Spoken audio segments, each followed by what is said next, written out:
Right, welcome back. Last time we finished the Panama Canal.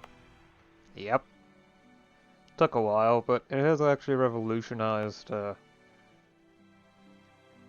communication efficiency. Because now outside of the provinces that are close to Kakchiku, most provinces now get their or at least most coastal provinces, even on the Pacific side, now get their communication straight from Akonoro, just traveling along the canal and then up the coastline. Which is certainly helping with lowering autonomy on the Pacific side, because the communication has just become that much better. It's good. Very good. Although some things will need more investment, like probably better harborage here, which would probably end up bringing autonomy all the way down if that were managed. Well, that's something for later. I don't exactly have the money for major infrastructure projects at the moment.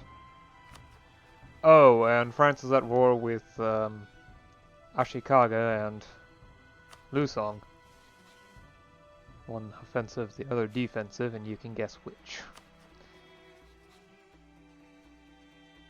This is awful looking, so I'll just move on.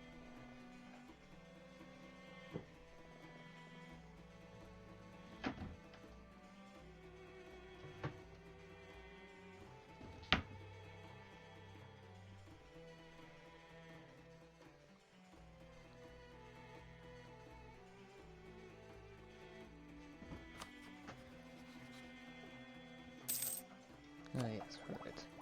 Before I forget, I have also gone ahead and embraced industrialization. Basically for tech cost. That's it. It's not that great economically. It's pretty much entirely military bust for all this, so. However, it was very easy to obtain because it's just based on. Like, this all is just 10 years worth of progress. Or just over 10 years worth of progress. Whereas global trade is taking forever. Thankfully, there's enough autonomy embraced that when I have embraced this, that I could theoretically go ahead and embrace it if I had the money for it, but I don't. And there's little need to embrace it right now. Really, it's just best to wait for a better time to do this. Especially since there are multiple provinces that are actually rather close. And I don't need a tech bonus. Well, I don't need to reduce tech costs, at least not until 1760. Because I'm going to continue the pattern of taking tech every decade in order to avoid ahead-of-time penalties. It just makes sense.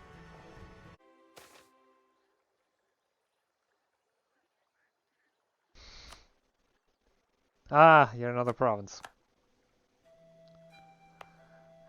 Once again in Scotland. Why, of all places, Scotland? Well, this can be stated, so. Heck, even without the state would have below 100% autonomy, which is excellent.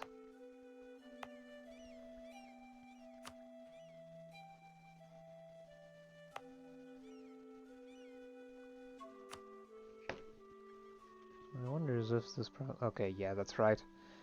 Rank 7 garrison. It's absurdly powerful.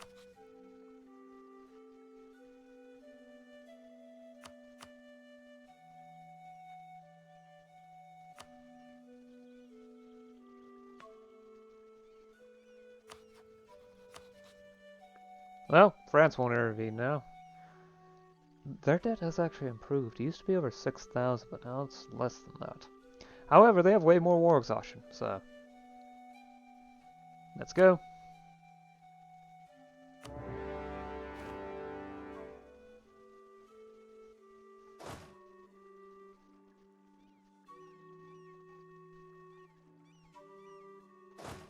Keep drilling.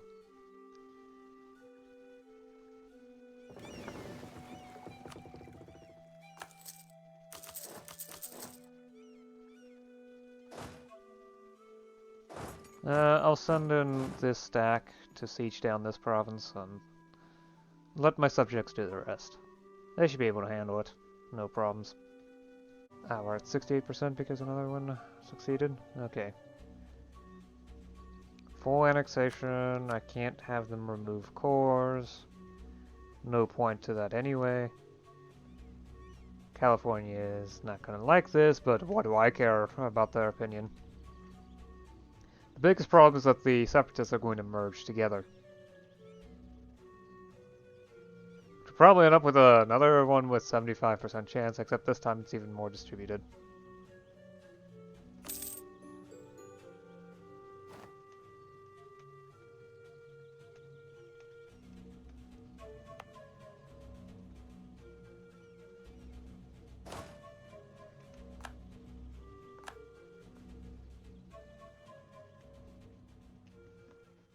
Now that name is a lot better.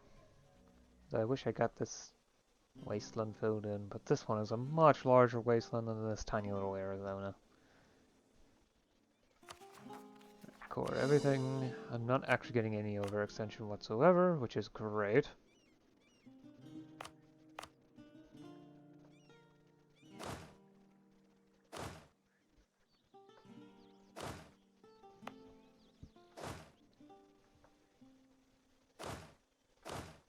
Stop drilling.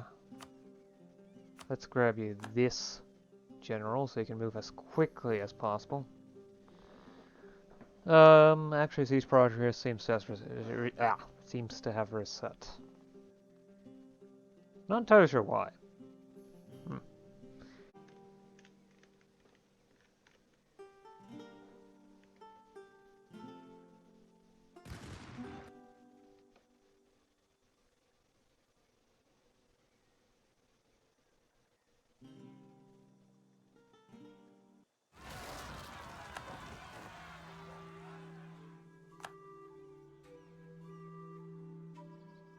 Okay, on the one hand, it looks like I was right about the rebels merging together. On the other hand, they're all in California. Southern California, and northern Baja. Which makes it incredibly easy for me to keep everything under control.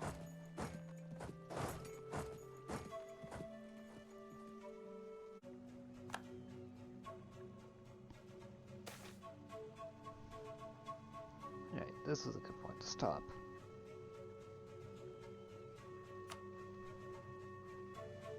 So, in case you can't tell from all the filled-in wastelands, yeah, California is gone now. I've taken all their provinces. All that's left of the French colonies in North America are, well, the Caribbean, which doesn't really count. Especially since, well, there isn't actually a colonial nation here. These areas, the Windward Islands, they aren't considered part of a colonial region, despite being North America. It's because these areas tended to be directly administered historically, so. Sadly, I'm not able to take on Louisiana. Because, well, apparently France has managed to disappear all their war exhaustion almost immediately. Though I will say this, they've basically lost most of their foothold in the Philippines, which is glorious. But yeah. Totonac is getting pretty close to annexation, which is excellent. It's going to be later this year, which is great. Sadly, ruler died, so I was not able to bring about free peasantry, which is honestly terrible. I was hoping for that. However, later on I can put together some admin reforms, though I'm not sure what anymore. I'm probably going to do a free trade reform, though. Specifically because, well, global trade is available. So once that has been done, and I can give the, Metropolitans don't have enough influence, huh? That's right. That's not good. Oh, the Grey Nope has almost certainly expired because I haven't actually touched that this time. Yeah, okay, at least that's fixed now. Okay, so I can't interact with the tribes anymore. I guess they're that weak.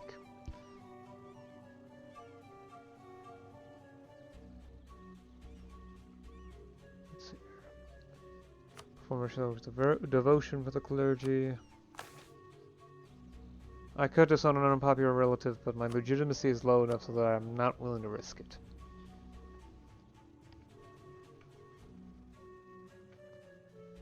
Yeah, so the end result is actually what I expected.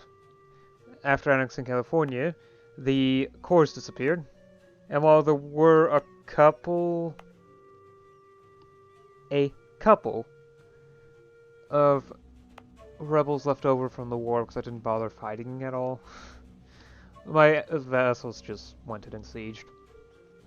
Just did the peace deal. Yeah, soon after, they all revolted. However, it was almost all in Southern California, which does indicate, at least to me, that it's not really going to become a problem, at least not over here. Most of the uprisings will happen in this Southern Californian area, and it won't be a problem.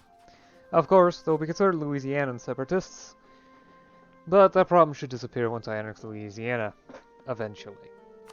I'm also hoping of going in the direction of Nouvelle-Occitanie, but that's going to take time. Especially since, well, I'm going to have to accept one of their cultures, for sure. Specifically, I'm going to have to accept Catalan culture at some point. Thankfully, I'm not going to need much more than that, although there is a bit of Danish here. Yeah. I've also managed to pick up a couple more provinces due to expeditions. I guess England's just been falling behind. I'm 5 tech levels ahead, which is enough for expeditions to be decently successful there. Connaught is also trying something. I'm half wondering if one of their allies, like maybe Aragon, ends up going to war with someone else. Perhaps in a defensive war, and so they lose that. And so would be much more willing for me to come in. However, economic base and whatnot. I would like to vassalize, but and honestly, anything with the British Isles is on permanent hold while I handle stuff here, because a good opportunity could come up any moment. I need to keep a close eye in order to ensure that I'm capable of taking advantage of any opportunities that display themselves. It's important. However, not many opportunities are going to show up. Not the least of which being that two of my major targets, Castile and France, are rivals to me, so they're much more willing to jump into a war against me. Aragon, less so. But still.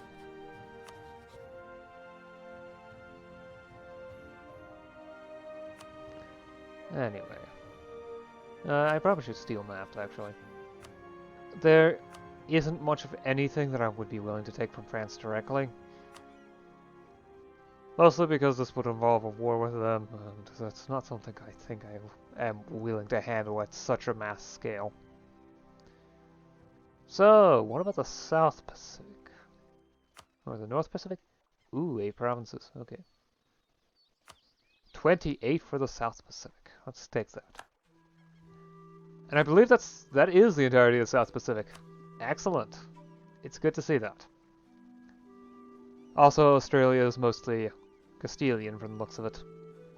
Weep.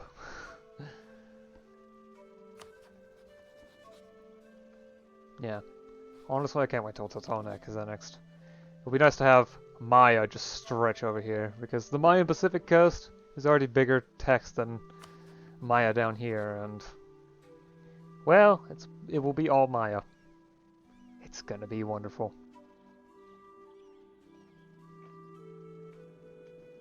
Though it does. Oh, Chukchi. Oh, that's massive actually. It's a massive wasteland. Would be nice to have that filled in, but I think that's going to take almost all the neighboring provinces, especially since it probably borders multiple wasteland select here and use one of the Wyoming wastelands. For example, this province doesn't actually border the Chukchi wasteland, just the Wyoming. And this one, Chukchi and Wyoming, etc. There's quite a few provinces here. Anyway, I have definitely gone on for long enough. Corruption is going up again due to poor administrative executive authority.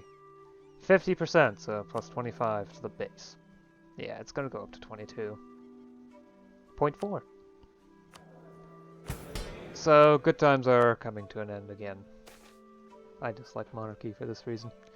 At least provincial corruption is going down, but that's probably because it was up for multiple reasons. Among other things, the gentry didn't like me as much. I've been giving them plenty of concessions. I was planning on doing this, but then again the ruler died, so yay. It's going to be important for Minister of Reform, so this is going to be unpopular among the elites. This is actually going to be liked, but it's not something that I have much interest in because it raises elite power from wealth. This will reduce corruption in the long term, though in the short term it's the most expensive when it comes to the amount of corruption produced. Oh well. I can still do things like support commerce and then provide tax relief to the burghers. There. Though whether or not I'll actually do reform, that will have to wait until next time. So, I'll see you then. Bye. Also, less than 100 years left in the game. We're 80% of the way through. Interesting, isn't it? I will say this, but we're almost certainly not going to break 100 episodes, though. None of this campaign, anyway. Anyway, bye.